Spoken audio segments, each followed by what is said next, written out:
दोस्तों नमस्कार। मैं श्री राजेश इंडोलॉजी के इस सत्र में आपका स्वागत है।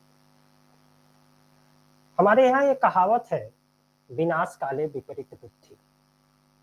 यह कहावत आज के दौर में बांग्लादेश के साथ पूरी तरह से फिट बैठती है। दरअसल अभी हाल की एक खबर है जो कि सारे अखबारों, वेब पोर्टल, न्यूज चैनलों की सुर्खियां बनी हुई थी कि बांग्लादेश के कट्टरपंथियों ने भारत को धमकी दी है कि इसके चिकन नेक अर्थात सिलीगुड़ी कॉरिडोर को काट देंगे, उस पर हमला करेंगे और भारत के पूर्वोत्तर के राज्यों, जिसे सेवन सिस्टर्स के नाम से हम जानते हैं, उसे भारत से अलग कर यह हालांकि इस धमकी का कोई असर भारत पर पड़ने वाला नहीं है, न ही उनकी यह ऐसी सामर्थ्य है कि वो ऐसा कर सकते हैं। लेकिन वहाँ लोगों में भारत के प्रति कैसी भावनाएं भड़काई जा रही है या भावनाएं व्याप्त है, इसका इससे अंदाजा मिलता है।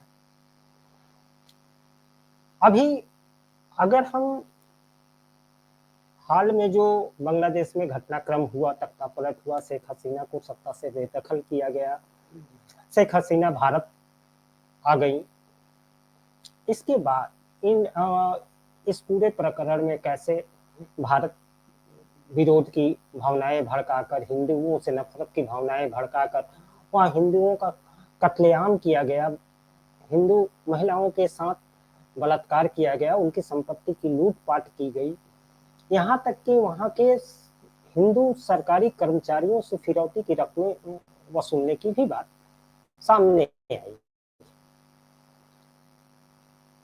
ये सब घटनाक्रम होने के पहले की स्थिति कुछ अच्छी थी, कुछ क्या बहुत अच्छी थी। शेख हसीना भारत के साथ एक मैत्रीपूर्ण संबंध बनाए हुए थी और उस दौर में बांग्लादेश बड़ी तेज गति से आर्थिक विकास कर रहा था। आईएमएफ की एक रिपोर्ट के अनुसार बांग्लादेश की आर्थिक विकास दर 7.9% था।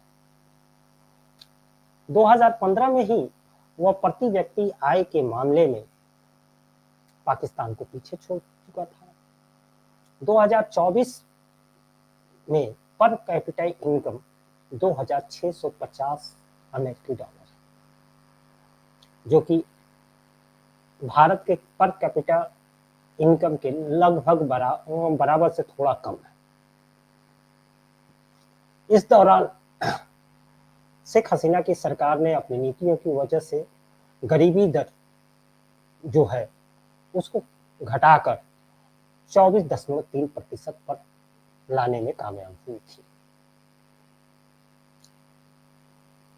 इसी तरह जो बांग्लादेश की जो विकास दर चल रही थी, जो वहाँ की इंडस्ट्री फल फूल रही थी, गारमेंट इंडस्ट्री खास करके बांग्लादेश के कुल एक्सपोर्ट में 83%, 83% गारमेंट का एक्सपोर्ट था। इसमें वहाँ जारा, लेविस जैसी प्रतिष्ठित कंपनियों के ब्रांड के मैन्युफैक्चरिंग यूनिट थे, अभी भी है। लेकिन अचानक से ऐसा क्या हुआ कि लोगों को इस विकास से संतुष्टि नहीं मिली और वे कट्टरपंथ के रास्ते पर चल गए। हालांकि ये कट्टरपंथ के रास्ते पर जाने से वह न तो भारत का कुछ नुकसान कर पाएंगे, न किसी और का, बल्कि वो अपनी बर्बादी की दास्तान खुद ही लिख रहे हैं। हालांकि इन सारे घटनाक्रमों पर भारत सरकार ने कभी भी कोई सख्त टिप्पणी, सिवाय हिंदुओं के साथ हुए अत्याचार के खिलाफ सख्त टिप्पणी करने के बजाय किसी भी तरह की कोई न सख्त टिप्पणी की, न कोई वैसा कुछ निर्णय लिया जिससे कि सीधे सीधे बांग्लादेश को इम्पैक्ट करता हो। भारत एक पड़ोसी की तरह बड़े धैर्य और संयम के साथ इन सारे मामलों पर नजर बनाए हुए था। अगर देखा जाए तो जिस तरह बांग्लादेश में कट्टरपंथ का उभार हो रहा है, जिस तरह जमात पर से वहां से प्रतिबंध हटाए गए, बीएनपी उग्र दिख रही है, छात्रों के आंदोलन के आड़ में कई कट्टरपंथी ताकतें अपनी अपना जोर दिखाने में लगे हुए हैं। ऐसे में डर ये है कि बांग्लादेश कहीं जो विकास के दौर में चल पड़ा था वह फिर 50 साल पीछे न चला जाए। अगर एक वाकया याद आता है कि 1971 में बांग्लादेश के बनने के बाद 1973 में मलयालम साहित्यकार जो कि नोबेल पुरस्कार के लिए नामित थे, बैकम वसीर, उन्होंने साफ साफ कहा था कि भारत बांग्लादेश को बनाकर अपने लिए भविष्य का एक दुश्मन तैयार कर रहा है। और वह बात अब धीरे धीरे सच साबित होती जाए।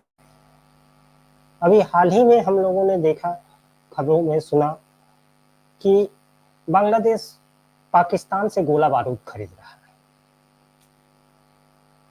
अब सवाल ये उठता है कि बांग्लादेश को किससे खतरा है? वह तीन तरफ से तो भारत से घिरा हुआ है और एक तरफ बंगाल की खाड़ी से। तो उसको आखिर यह गोला बारूद चाहिए तो क्यों चाहिए? वह इस गोला बारूद का इस्तेमाल किसके खिलाफ करना चाहता है? स्वाभाविक है कि उसे भले ही हम भारतीय ये कहते हो कि हाँ हमसे उसे कोई खतरा नहीं, लेकिन वहाँ के सत्ता तंत्र में, वहाँ के समाज में यह फैलाई गई है कि भारत विरोधी भावना है। इसीलिए तो वो गोला बारूद खरीद रहे हैं ताकि कभी इसका इस्तेमाल कर सके। और इस आशंका से इनकार नहीं किया जा सकता कि बांग्लादेश सीधे लड़ाई की स्थिति में तो कभी भारत के साथ आ ही नहीं सकता, लेकिन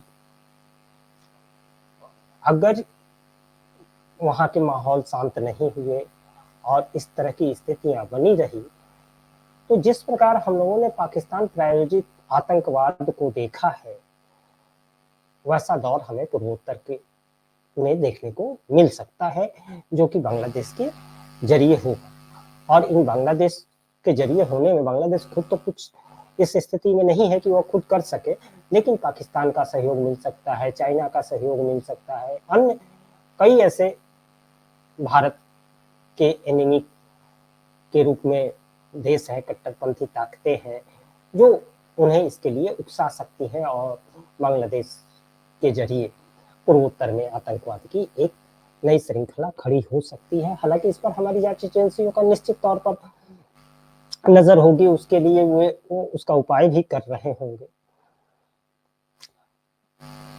लेकिन यह भारत के लिए उतनी बड़ी, भारत के लिए तनाव वैसी स्थिति में बन सकता है, लेकिन उतना बड़ा तनाव नहीं है जितना अब बांग्लादेश के खुद के लिए, खुद की आवाम के लिए जो दिक्कतें खड़ी होने लगी है। अभी भारत सरकार ने एक छोटी सी घोषणा की है कि बांग्लादेश और भारत के बीच जो फ्रेंडशिप एनर्जी पाइपलाइन थी, उसे वर्तमान राजनीतिक हालातों को देखकर उसे स्थगित किया जाता है। यह एनर्जी पाइपलाइन ऐसा था जिससे बांग्लादेश को भारत से सालाना 1 मिलियन लीटर के या इससे अधिक डीजल की सप्लाई की जानी थी। अब अगर यह खत्म स्थगित है, अभी भविष्य में अगर ऐसा ही रहा तो यह ठंडे बस्ते में भी जा सकता है। वैसे में बांग्लादेश को कितना नुकसान होगा। इसके अलावा अभी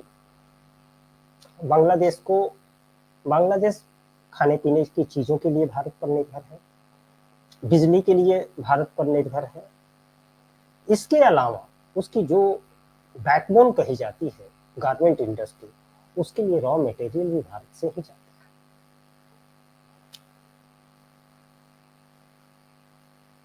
बिगड़े हालात के दौर में जो भारत बॉर्डर पर सख्त निगरानी की वजह से जो भारत से खाने पीने के सामान जाने वाले थे, उनकी गति में भी कमी आई है और इसका प्रभाव बांग्लादेश में महंगाई के रूप में देखने को मिल रहा है।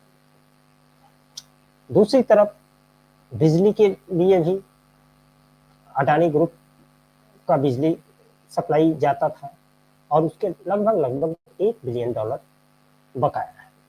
अगर यह $1 बिलियन बांग्लादेश भुगतान नहीं करता है तो आगे बिजली की सप्लाई जारी रखना अगर मुश्किल हो जाता है, तो ऐसी स्थिति में बांग्लादेश के उद्योग के लिए एनर्जी की आपूर्ति कहां से होगी, यह भी एक चुनौती है। एक और आंकड़ा लंबे समय से है कि 1950 तक बांग्लादेश का तकरीबन 16% हिस्सा जो है वह समुद्र में डूब जाएगा, कारण जलवायु परिवर्तन का असर। ऐसी स्थिति में वहां के जो लोग विस्थापित होंगे वह भारत की ओर ही रुख करेंगे। कुल मिला जुलाकर स्थिति ये बनती है कि बांग्लादेश के लिए भारत से वैमनस्यता, भारत विरोधी भावनाएं अल्पकालिक दौर के लिए चल जाएगा, लेकिन दीर्घकालिक स्थिति में उसके लिए अस्तित्व का संकट भी बन सकता है। इसका उदाहरण हम लोगों ने मालदीव के रूप में देखा है। इंडिया आउट के नारे लगाकर वहां मोहम्मद मईजू सत्ता में आए। सत्ता में आने के बाद भी उन्होंने भारत विरोधी रुख अख्तियार रखा, चाइना के साथ करीबी दिखाई, यहाँ तक कि जो वहाँ के हेलीपैड थे या हवाई जहाज जिसको ऑपरेट करने के लिए भारतीय सैनिक थे, उनको भी मालदीव से जाने के लिए कहा गया। लेकिन भारत ने कभी कोई बहुत ही कड़ा कदम नहीं उठाया, लेकिन कूटनीतिक नजरिए से चीज़ों को धीरे धीरे मैनेज किया और आज स्थिति ये है कि मौजू अपने 28 आइलैंड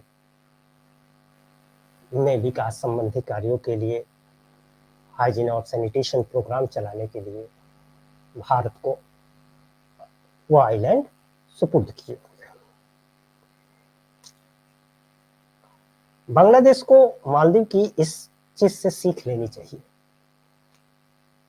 कि भारत जैसे पड़ोसी के साथ रहकर विकास तो किया जा सकता है, लेकिन भारत का साथ छोड़कर विकास तो क्या, अपने अस्तित्व को बचा पाना भी कम मुश्किल नहीं। उसे पाकिस्तान से भी सबक लेना चाहिए कि कट्टरपंथ के राह पर बढ़कर पाकिस्तान ने आज अपने लिए कैसी स्थिति बना रखी है। अगर वह कट्टरपंथ के रास्ते पर, आतंकवाद के रास्ते पर न चला होता और वहां डेमोक्रेटिक सरकार होती, जनता की शासन में भागीदारी होती, तो शायद वह भी आज विकास कर रहा होता। लेकिन ऐसा नहीं है। अब ये समझ से परे है कि बांग्लादेश के आवाम को, बांग्लादेश के जो सत्ता प्रतिष्ठान जो चलाने वाले हैं, उन लोगों को ये बातें क्यों समझ में नहीं आती, या समझकर वो अनजान बनकर अपने निजी फायदे के आड़ में कर रहे हैं।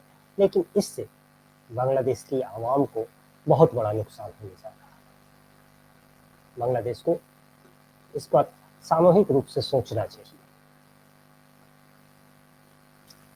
क्यों कि एक बड़े पड़ोसी के साथ सौहार्दपूर्ण संबंध विकास का सबसे बड़ा हथियार होता है। और उस हथियार को इस्तेमाल करना बांग्लादेश को आना चाहिए था। दुर्भाग्य से ऐसा नहीं हो सका। उम्मीद की जाती है कि अगर स्थिति ऐसी ही रही तो अगले 6 महीने साल भर में बांग्लादेश में फिर सत्ता परिवर्तन में तख्ता पलट के रूप में देखा जा सकता है। यहाँ वहाँ गृह युद्ध की संभावनाएं भी देखी जा सकती। देखिए आगे होता है क्या है। आपको यह वीडियो कैसा लगा, आप अपने विचार कमेंट बॉक्स में जरूर दें। वीडियो अगर पसंद आए तो लाइक करें, चैनल को सब्सक्राइब करें। आपके द्वारा चैनल को सब्सक्राइब करने से हमें काम करने की ऊर्जा मिलती है, क्योंकि यह चैनल नया है और अभी हमें सब्सक्राइबर की जरूरत है। धन्यवाद।